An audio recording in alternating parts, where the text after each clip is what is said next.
Hello, Butterscotch. What am I going to do with you? Look at her sitting on the chair. What's going on, everybody? It's DiamondTrail Ranch, and today I'm going to be talking about how I saved my banana plants after a bad transplant. These are real gardening tips, and I know what you're thinking when you saw that miracle grow. Some of you really conspire against them, but this transplant shock treatment actually is great for all vegetation that I have ever worked with. I've never had an issue with it. So I do want to take you through exactly what happened when I transplanted what became 3 banana plants from a bad spot in my yard. How I saved them, especially one of them which became a little pup that really struggled. So it was like 2.5. It's still on the struggle bus. If you're thinking about moving banana plants or dealing with shallow, rocky soil like I was, this video is going to be packed with real tips that I learned the hard way. So make sure you grab your coffee and let's get chit-chatting on some garden-to-garden talk. So here you can see I am, doing the mixture here. What is it? The 1 line to the gallon of water. It tells you on the directions, how many you need for. If you're going to use bigger plants, you do so much to a quart. You're going to be using. You can't really go wrong with this mixture. It's a concentrate. You're just diluting it for the treatment of your transplants. So the reason that I ended up moving these banana trees is I originally had them growing in a part of the yard that looked fine on the surface, but once I started digging, I realized the soil was full of rocks and not the good kind. It was shallow, hard, and compacted. The roots didn't have room to spread, and that's a big deal for bananas. I had noticed that so I planted 5 over there, and I noticed that 3 of them were thriving and, had grown probably 2 feet since I got them. And the other 2 that were closer to my extra driveway over there were still in the ground and pretty upset. They weren't doing anything, they weren't thriving, and they looked like these right here, but like not even nearly as tall. So I decided, I was like, you know what? I said, these got to come up. I said, there's too much. There's like an old not foundation, but like an old septic or something from who knows when under here that's just been smashed up. There's big chunks of concrete and asphalt and whatever under there. So I decided this needs to come up. So I took these 3 and 2, what became 3 is the smaller one. It's not with those 2. I did 2 on one side of the blueberry bushes and 1 on the other. So that's why I had to move them, because they weren't thriving like the other guys. You'll see my smaller one I'm walking to right now. So bananas are heavy feeders. They need rich, deep soil. This one here looks very sad. This is the pup I separated from one of them. It might have been too early. I might not have been able to move enough roots with it. I'm not entirely sure. I'm going to try to. It's on life support. So deep soil, you need deep soil. So it has deep soil now. To support their thick stalks of banana trees. I noticed they weren't thriving. They had small leaves, barely any growth. So, Florida heat, you kick in that, and I knew it. I said, if I don't do something quick, I was going to lose them. So, I'm showing you guys some pineapples also that I just recently transplanted in the meantime. Those were put next to my blackberry bushes that I'm also pretty excited. And here I'm checking on the orchard as well while I talk about my banana trees. You see some new lemon growth over there, I think, and a little spider friend, which is cool. A loquats, peach trees. You guys will get to see it all here. So I chose a new spot.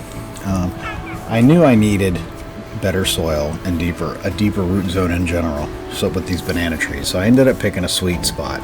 Like I said, the first 2 by the blueberry bushes and the first one off to the right, cornered off the house so it doesn't grow any branches over the house. It's got nice afternoon shade, which helps reduce transplant stress. And the soil there is way more workable, deeper, loamier, and I've been adding compost over time since this video. I'm thinking about mulching around the top of it too, honestly. Compost tea with the duck water helps too. It's close enough to where I can easily water it and keep an eye on everything. All three of them are. So there's the loquat. The leaves were kind of looking interesting on that. I dug holes that were at least twice as wide for the banana trees and deep as the root balls. That's super important, especially if your bananas are stressed out like mine were. The dig up process, when I dug them up, I was careful not to disturb the roots too much, but you know how that goes. Banana roots are kind of shallow and spread out weird, so you're going to lose some. The pup was especially delicate. I separated it gently, but even then it looked like it was in shock before I even replanted it. The roots were smaller and not as developed, so I immediately used Miracle Grow. There you saw the shock treatment. The brand really doesn't matter. Just grab some shock treatment in general, just to give it a fighting chance. I have used it before, and I have had great success with it. I had to use it on my Meyer lemon tree specifically more recently, and that tree is thriving just fine now. That's what I showed you a couple minutes ago. Mixed it up as the label said, watered it in real well. Here's some of my corn. I have tons of corn all over the property. That's just another spot of it there. If you guys can give my banana trees a little plant prayer, honestly, that'd be great. The transplanting technique, when it comes down to putting bananas in the ground, I'm going to tell you what works best. You're going to first mix the composted manure, horse manure in our case, straight into the hole with some regular native soil. Bananas love organic material. I also added a little bit of wood ash for potassium and crushed eggshells for calcium. We have all of that here. Then once I decided to put my banana plants in the ground, I started to gently fill the holes back in, and then I just kind of compressed with my feet, as I was doing it, because you don't want air pockets in water as you're filling it. So you want to make sure the base is just above the soil line. Definitely, always. Not very deep.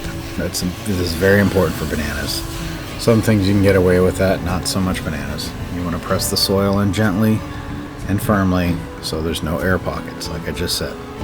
Can't stress the air pockets enough, because if you have air pockets in your dirt down there, what are your roots going to? They're not going to connect to anything, so you need them or push outward. Then if they're going to push it into the air, they're done for. So, and then when you do that, you want to give them a deep watering. After the first week, when you transplant anything, it's really make or break. You can see in the corner there, that's the pup that I'm worried about, to the left there in front of the fence. I'm hoping it makes it. I really hope that would be really cool, because I actually got that. Technically that one was kind of free because it was attached to one of the other ones I had gotten. So I said, you know what? I said, I'm going to separate this guy, because I thought it was taking away from the energy of the first one, So the two mature bananas started, perking up. Hopefully, I'm hoping they start perking up even more. Like, they perked up immediately, right?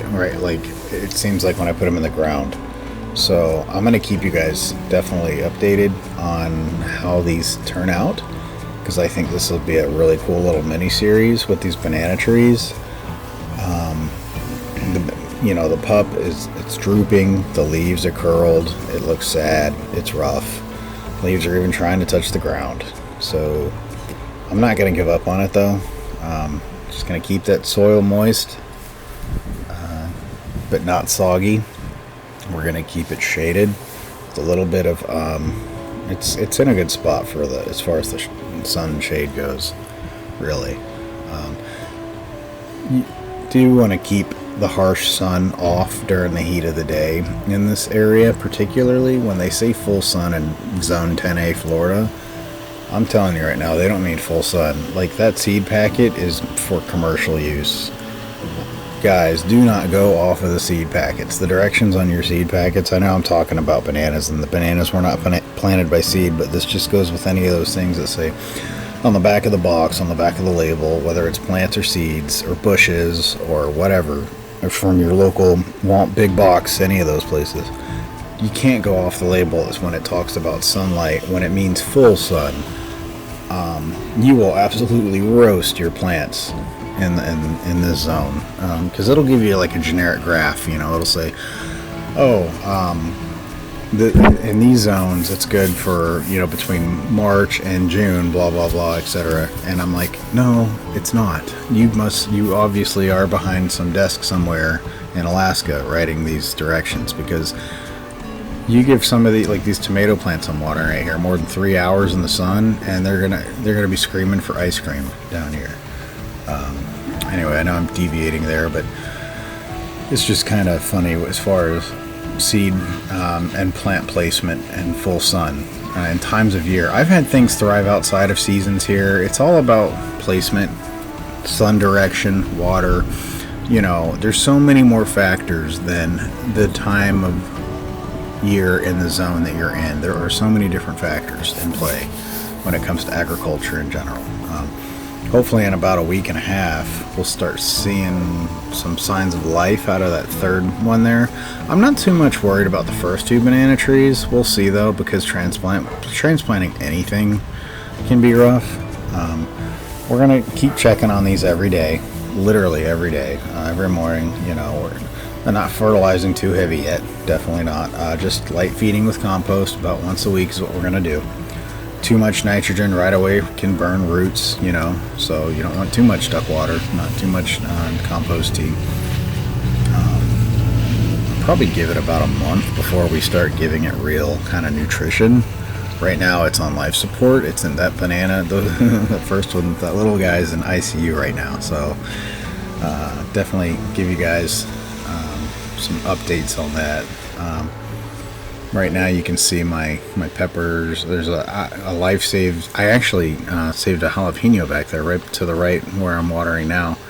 A jalapeno, literally, it was like a stick. It was like a dead stick, and now it's flowering. It has gone all the way from, I trimmed it back and I brought it back to life. It is all the way flowering now to bring in jalapenos, which is awesome. There's corn back there, there's tomatoes, there's collards, there's mustards in this, there's cucumbers, there's squash. What else? There's shishito peppers, jalapeno peppers, rosemary, basil. I believe there's parsley in there. Guys, this is just all a pineapple. This is just the little side garden you see on the on the front of the homes. This isn't even our our garden is off by the other driveway. We sectioned off a huge part of the property and just used it for that. This is just kind of how you keep everything out of life support. Water in this zone. I'm telling you, we've had crazy rain. Crazy drought.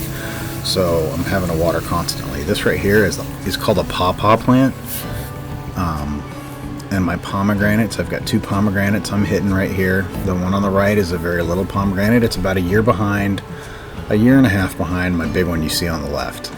So it's super windy. We're actually just catching a storm here, which is fantastic. It'll be here in 20 minutes on this clip here. This guy on the right is a little, half-foot pomegranate. That's the pawpaw plant that I'm watering in the pot. And that's the tall pomegranate that I have in the bag. I'd love to see those guys thrive. Okay. I want to thank you guys for watching. Don't panic if a transplant goes rough. A little hope goes a long way. Water, patience, and protection. Location's everything. I can't stress that enough. So now, my bananas are growing near the blueberries. I think they'll be happier. They'll feel better.